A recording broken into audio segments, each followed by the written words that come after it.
Hey mom, hey, look, I can download a song really.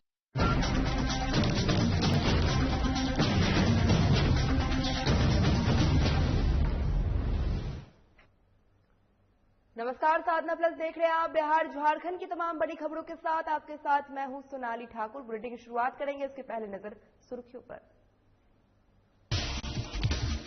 Mokama में vaccination का काम तेजी से हुआ शुरू। रेफरल अस्पताल में बड़ी संख्या में पहुंचे लोग। कोरोना वैक्सीन की दूसरी डोज लगाई जा रही है।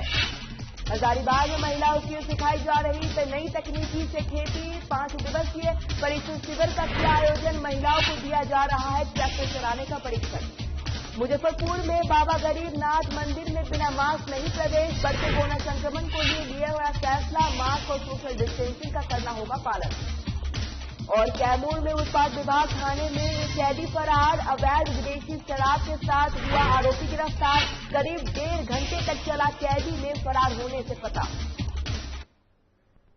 चलिए बुलेटिन की शुरुआत करते हैं। नेता प्रतिपक्ष तेजस्वी पर हमला बोलते हुए जेडीयू नेता नीरज कुमार ने कहा कि मधुबनी हत्याकांड 29 मार्च को हुई है और 3 अप्रैल को तेजस्वी की नींद खुली है, जिसके बाद तेजस्वी ने ट्वीट कर इस घटना पर दुखद जताया है। नीरज कुमार ने कहा कि तेजस्वी इतने दिन तक किस राजनीति यात्रा पर थे, यह जनता बताए। और नीरज कुमार ने तेजस्वी पर आरोप लगाते हुए कहा कि जब तेजस्वी पीड़ित परिवार से मिलने मधुबनी गए थे तब वे लोगों से माला पहन रहे थे, तेजस्वी अपने नाम का नारा लगवा रहे थे। ऐसी तेजस्वी पर उन्हें शर्म आनी चाहिए। पीड़ित परिवार से मिलने के दौरान जयकारा लगवाना बहुत ही शर्मनाक बात है। जेडीयू नेता नीरज कुमार ने बताया कि इस मामले में अब तक 19 लोगों की गिरफ्तारी हो गई है। आरोपियों की कुकी जब्ती को लेकर कार्रवाई की जा रही है। वहीं एसएचओ ने सस्पेंड किया गया है। आग भी कार्रवाई की जा रही है।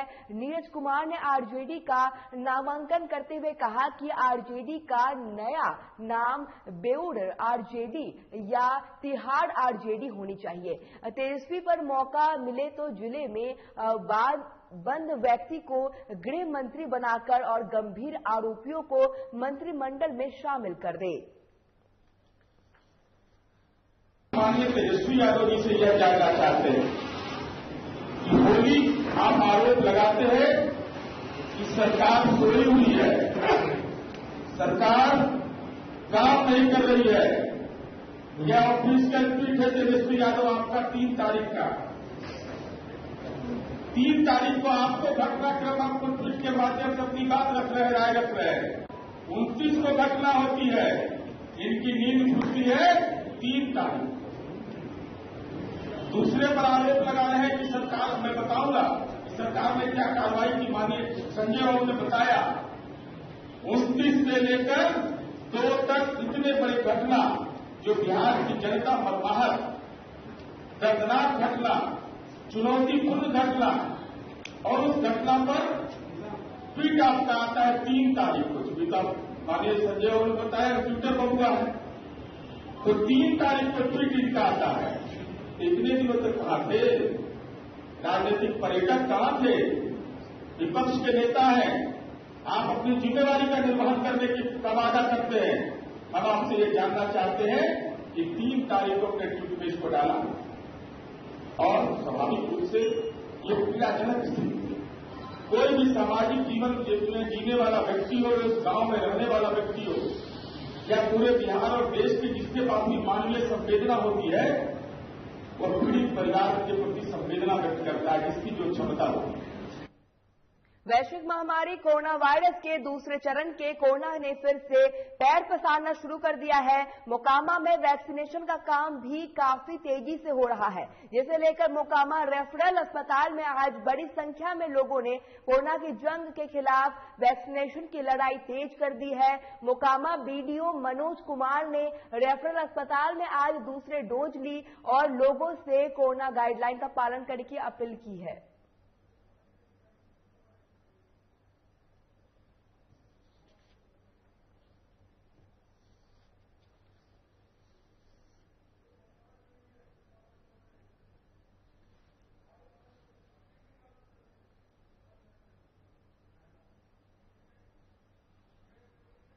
हजारीबाग जिले की महिला और किसानों को स्वावलंबी बनाने के लिए हजारीबाग भूमि संरक्षण अनुसंधान केंद्र डिमांड के उन्हें तकनीकी रूप से परीक्षण देने की जिम्मेदारी उठाई है। इसके तहत महिलाओं को ट्रैक्टर चलाने और नई तकनीकी से खेती करने का परीक्षण दिया जा रहा है। 5 दिवसीय परीक्षण शिविर में प्रशिक्षु महिला कृषि फॉर्म में ट्रैक्टर से खेती की जुताई करने भी सीख रही है। ये महिला किसानों के लिए एक उम्मीद की नई पहल है।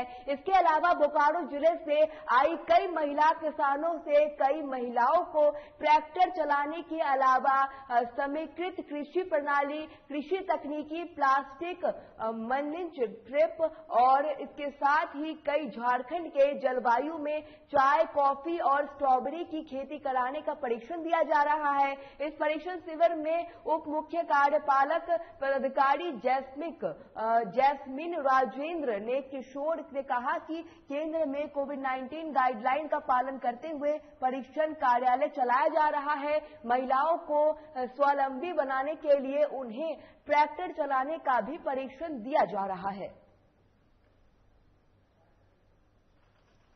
ट्रैक्टर का जानकारी ये दिया जा रहा है कि उनको योजना में दिया जाएगा, ये योजना में दिया जा रहा है सॉइल कंजर्वेशन से। लेकिन यहाँ अगर मानते हैं कि ट्रैक्टर पर बैठती हैं तो उनका कम से कम एक मैंने जो चलाने का और एक भय उनका ये हो जाएगा कि हम भी ट्रैक्टर चला सकते हैं, हम भी ये कर सकते हैं। ऐसा पहले था महिला का कि हम नहीं कर सकते हैं, तो महिला को ने प्रोत्साहित किया कि भाई आप भी कर सकती है और काफी महिला उत्साहित है। वो ज्यादा चाहती है कि हम ट्रैक्टर का ही जो है परिचालन ज्यादा करें। लेकिन एक ग्रुप को एक सेक्टर में 2 बार का समय मिलता है रोटेशन में। बिहार में बढ़ रहे कोरोना के प्रकोप ने सभी लोगों को चिंता बढ़ा दी है। कोरोना के प्रकोप को कोई भी शहर अछूता नहीं रहा है। बिहार के मुजफ्फरपुर जिले में भी कोरोना ने पैर पसार लिए हैं, जिसे लेकर अब बिहार में मुजफ्फरपुर के प्रसिद्ध मंदिर बाबा गरीब नाथ मंदिर प्रबंधक समिति ने फैसला लिया है कि मंदिरों में मास्क और सोशल डिस्टेंसिंग का पालन भक्तों से कराना होगा। आपको बता दें कि मुजफ्फरपुर में स्थिति गरीबनाथ मंदिर उत्तर बिहार के बड़े धार्मिक स्थलों में से एक है। ऐसे में आसपास के जिलों में भी यहाँ श्रद्धालु आते हैं। वहीं गरीबनाथ मंदिर में महंत पंडित विनय पाठक ने बताया कि कोरोना के बढ़ते खतरे को देखते हुए मंदिर में स्थिति और भी ज्यादा आप स्थिति पर ध्यान दें। साथ ही उन्होंने कहा कि श्रद्धालुओं को घंटों को स्मरण न करें, साथ ही बाबा के शिवलिंग पर अर्घा ना लगाए ताकि उन्हें कोई स्पर्श ना करे। वहीं मंदिर में दोनों पहर सैनिटाइज कराया जा रहा है। कोरोना के खतरे को देखते हुए मंदिर प्रबंधक पूरी तरह से सतर्क है। वहीं गरीबनाथ मंदिर के महंत पंडित विनय पाठक ने बताया कि कोरोना के बढ़ते खतरों को देखते हुए मंदिर में स्थिति सभी घंटों को कपड़ों से ढक दिया गया है और साथ ही श्रद्धालु घंटों को स्पर्श ना करें। और आपको बता दें कि बाबा के शिवलिंग पर अर्घा लगा दिया गया है ताकि उन्हें भी स्पर्श ना कर सके। वही मंदिर को दोनों पहर सैनिटाइज करवाया जा रहा है। कोरोना के खतरे को देखते हुए मंदिर प्रबंधक पूरी तरह से सतर्क नजर आ रहा है। मंदिर के जितने भी घंटे हैं उसको कपड़े से ढक दिया गया है ताकि उसको कोई स्पर्श न कर पाए। उसके बाद अर्घा बाबा पर लगा दिया जाएगा कल से, और अभी भी अर्घा मीडियम क्लास लगा है, कल से और भी बड़ा लगेगा। आप विग्रह को नहीं छू सकते हैं, दूर से ही पूजा करें। मंदिर पर से ही बाबा को जल और बेलपत्र फूल डालें। मास्क लगा के मंदिर में आना अनिवार्य कर दिया गया है। मंदिर में सैनिटाइज की भी व्यवस्था की गई है और 2 टाइम सैनिटाइज भी मंदिर में किया जाता है। भक्तों से ये लोग निवेदन करते हैं कि मंदिर में पूजा में सत्यनारायण भगवान पूजन में ज्यादा व्यक्ति ना के 4 से 5 आदमी आवे, 2 गज की दूरी या सोशल डिस्टेंसिंग को कहते हैं बना के रखें ताकि कोरोना का फैलाव, कोरोना का चैन टूटे, रुके। के खेलगांव थाना क्षेत्र की है, जहां ग्रामीणों ने खेलगांव थाना का घेराव कर दिया है। मामले में संबंध में बताया गया है कि दोनों पक्षों में पैसे के लेन देन को लेकर मारपीट हुई। दरअसल राजेंद्र लोहरा के दिनेश लोहरा को पैसे का हिसाब करने के बहाने अपने घर बुलाया था। वहीं रंजिंदर ने अपने साथियों के साथ मिलकर दिनेश नायक को बुरी तरह से पीट दिया, जिसके बाद यह मामला स्थानीय थाना तक जा पहुंचा। वहीं ग्रामीणों ने आरोप है कि पुलिस जमीन दलाल राजेंद्र लोहरा को संरक्षण दे रही है। इसके आक्रोशित लोगों ने थाना का घेराव किया है।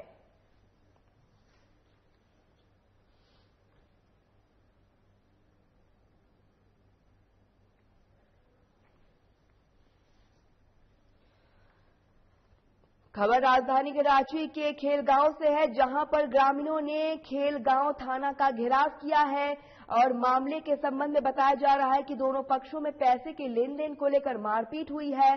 और दरअसल राजेंद्र लोहरा के निर्देश दिनेश लोहरा को पैसे का हिसाब करने के बहाने अपने घर बुलाया था। वहीं रजिंदर ने अपने साथियों के साथ मिलकर दिनेश नायक की बुरी तरह से पीट दिया और जिसके बाद मामला स्थानीय थाना तक पहुंचा। वहीं ग्रामीणों का आरोप है कि पुलिस जमीन दलाल रजिंदर लोहरा को संरक्षण दे रही है। इससे आक्रोशित लोगों ने थाना का घेराव किया है।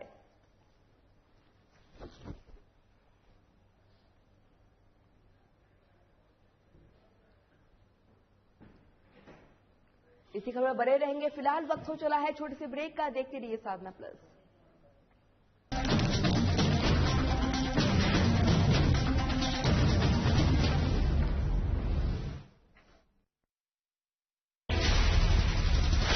बिहार झारखंड के साथ देश दुनिया की हर बड़ी खबर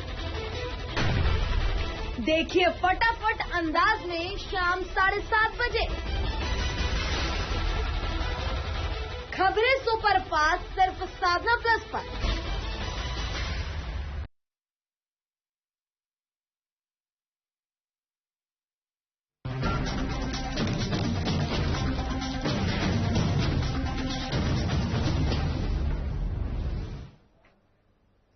ब्रेक के बाद एक बार फिर आपका स्वागत है। दो पक्षों में जमकर मारपीट हुई है। इसके बाद ग्रामीणों ने आक्रोशित हो गए हैं और थाना का घेराव किया है और इसको लेकर अब पुलिस क्या कुछ कार्रवाई कर रही है, इस पर भी ये मामला बना हुआ है। आपको बता दें कि राजधानी रांची के खेलगांव की खबर है, जहां पर ग्रामीणों ने खेलगांव थाना का घेराव किया है।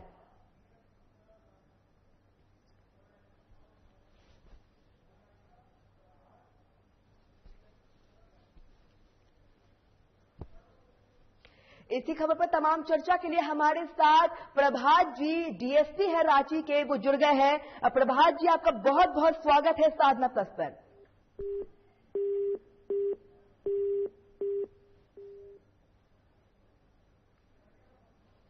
एक बार फिर संपर्क करेंगे प्रभात जी से। फिलहाल आपको राजधानी रांची के खेलगांव की खबर बता दें, जहां पर ग्रामीणों ने खेलगांव थाना का घेराव किया है और मामले के संबंध में बताया गया है कि दो पक्षों में पैसे के लेन देन को लेकर मारपीट हुई, जिसके बाद थाने का ग्रामीणों ने घेराव किया। और आपको बता दें कि राजेंद्र लोहरा ने दिनेश लोहरा को पैसे का हिसाब करने के बहाने अपने घर बुलाया था। वहीं राजेंद्र ने अपने साथियों के साथ मिलकर दिनेश नायक को बुरी तरह से पीट दिया, जिसके बाद यह मामला स्थानीय थाना तक जा पहुंचा। वहीं ग्रामीणों का आरोप है कि पुलिस जमीन दलाल राजेंद्र लोहरा को संरक्षण दे रही है। इससे आक्रोशित लोगों ने थाना का घेराव किया है।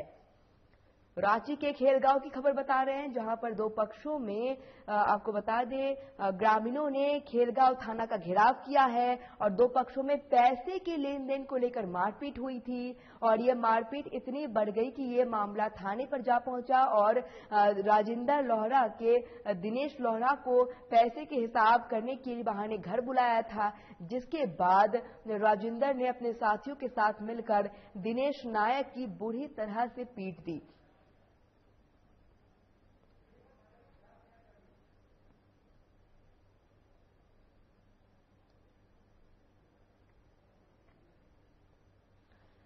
राजधानी रांची के खेलगांव थाना क्षेत्र की खबर आपको बता रहे हैं। आप देखिए तस्वीरों में किस तरीके से दो पक्षों में पैसे की लेन देन को लेकर मारपीट तक मामला चला गया और उसके बाद आक्रोशित ग्रामीणों ने खेलगांव का घेराव किया है। और आपको बता दें कि जिसके बाद मामला स्थानीय नगर पर जा पहुंचा। वहीं ग्रामीणों का आरोप है कि पुलिस जमीन दलाल राजेंद्र लोहरा को संरक्षण दे रही है और इससे आक्रोशित लोगों ने थाना का घेराव किया है।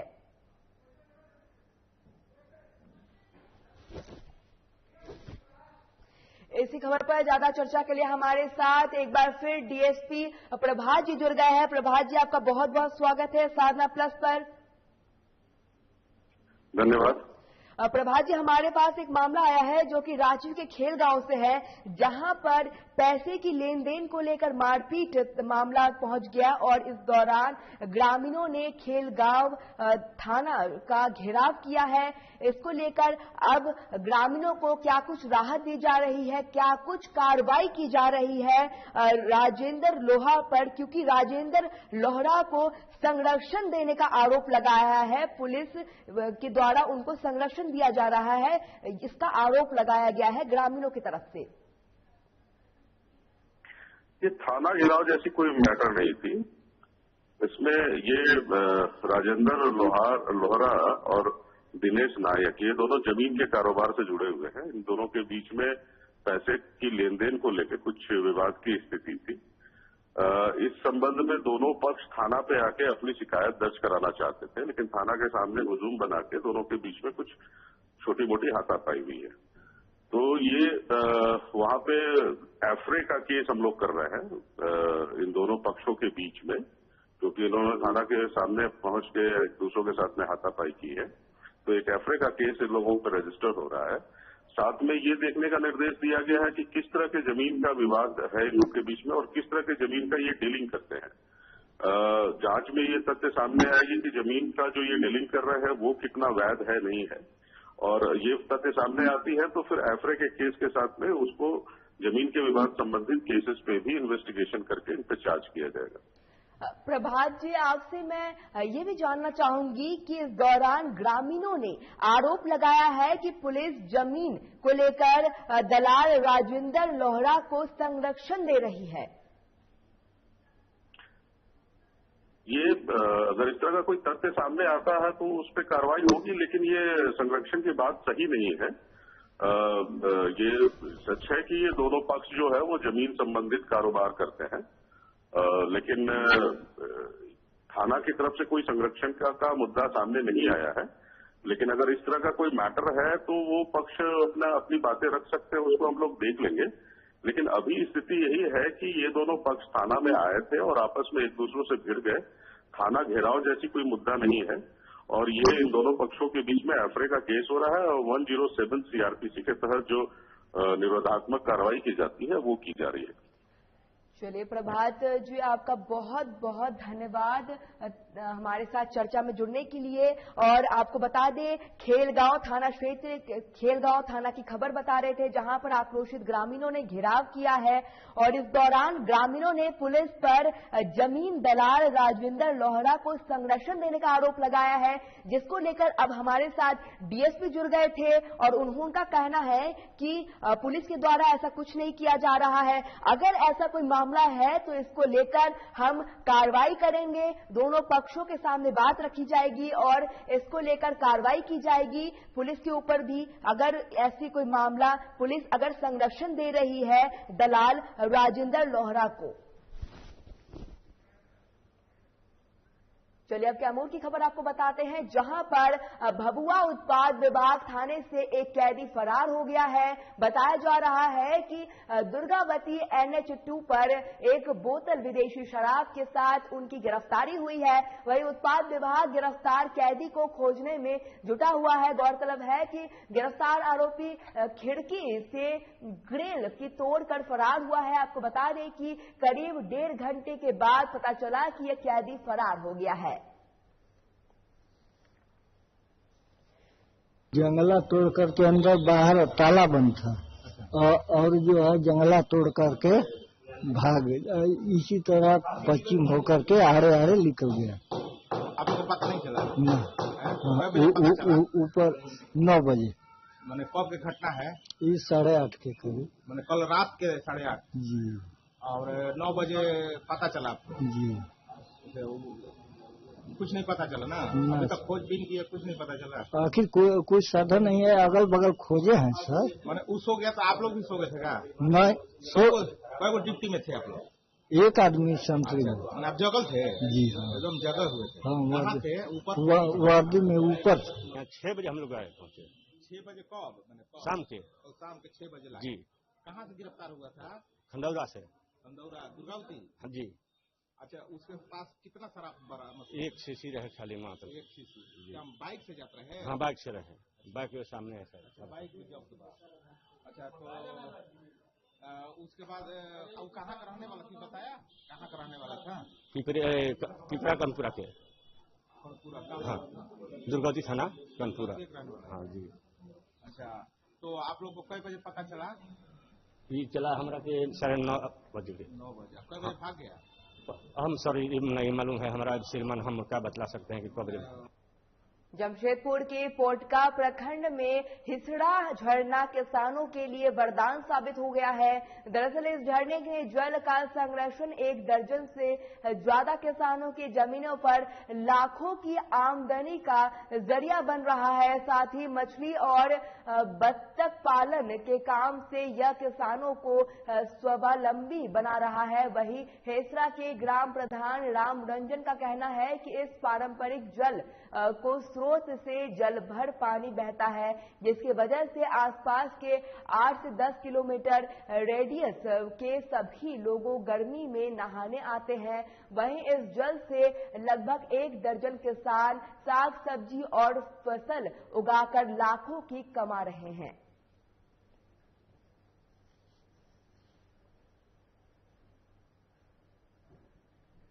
ये जो स्रोत है, झरना है, कई सालों से हम लोग जन्म नहीं है, लेकिन सालों सालों से बह रहा है। हम लोग देखे भी नहीं कब से निकला झरना। ये देखिए 8-10 गांव का ये नहाने भी आता है, बहुत खेती बाड़ी भी करता है। कुछ किसान जैसे कि हम लोग आए हैं, जैसे 8-10 किसान खेती बाड़ी कर रहे हैं यही स्रोत से ही। अगर इसमें सफाई उपाई हो जाएगा ना, ये स्रोत और भी पानी अच्छा से देगा। साफ सफाई होना चाहिए, और अगर जल स्रोत अच्छा से साफ सफाई होगा तो हम लोग अच्छा से खेती बाड़ी कर सकेंगे। और अगर सरकार की तरफ से अगर बी यूज का सबका अच्छा तरह से बताया जाएगा तो हम लोग अच्छा तरह से कर सकेंगे सब कुछ। और अगर जल स्रोत अच्छा से अगर सफाई हुआ तो हम लोग बतख पालन, मछली ये सब अच्छा से कर पाएंगे। जामताड़ा जिले में दलित परिवार के जमीन संबंधी घटना ने अब पूरे रूप से राजनीति का रूप ले लिया है। आपको बता दें कि लगातार पीड़ित परिवार से मिलने कई विधायक और मंत्री आते जाते रहते हैं। वहीं इस बीच गोंडा क्षेत्र के सांसद निशिकांत दुबे ने पीड़ित परिवार के सामने अपनी उपस्थिति को दर्ज करवा दिया है और मौके पर मीडिया से बातचीत कर उन्होंने गोंडा स्टेशन पर हमसफर एक्सप्रेस ट्रेन के उद्घाटन में अपने और कांग्रेस विधायक प्रदीप यादव के बीच हुए विवाद को लेकर अपना पक्ष रखा है।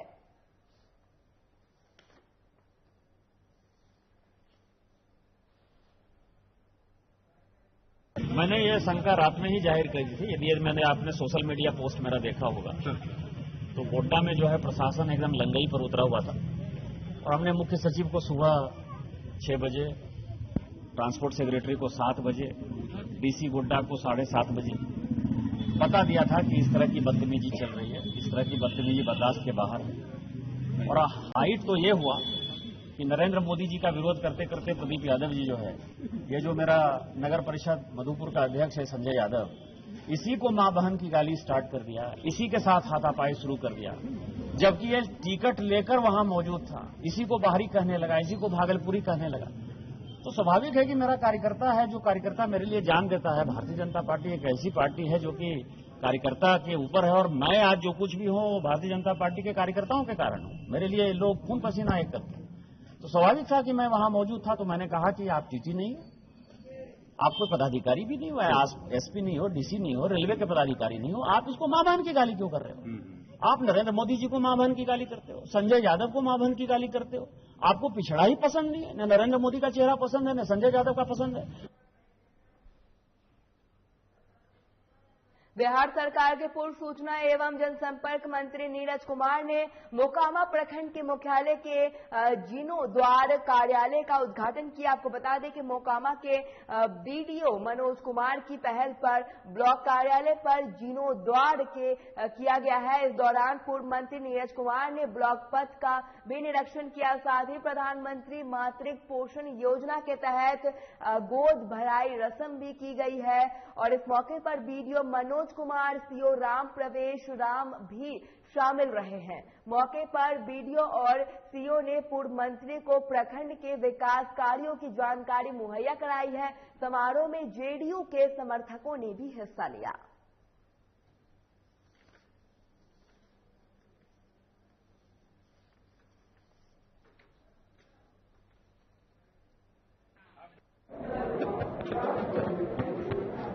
कोविड-19 के दौर में जो मानक है उसका अनुपालन करते हुए मोकामा प्रखंड कार्यालय, जिसमें नगर परिषद भी आता, अनुमानित जनसंख्या 1,75,000 लोगों के जीवन से जुड़े हुए सरकार के विभिन्न कल्याणकारी कार्यक्रम के क्रियान्वयन का नोडल अफसर है प्रखंड विकास पदाधिकारी। तो निश्चित रूप से प्रखंड में आम लोगों का जो आवागमन होता है तो उनको बेहतर सुविधा मिले, इसको दृष्टिगत रखते हुए प्रखंड कार्यालय का एक प्रखंड परिसर में ही इनका बीडीओ साहब का कार्यालय बना है और सड़कें भी दुरुस्त हुई है, तो निश्चित रूप से आम लोगों को इसका लाभ मिलेगा।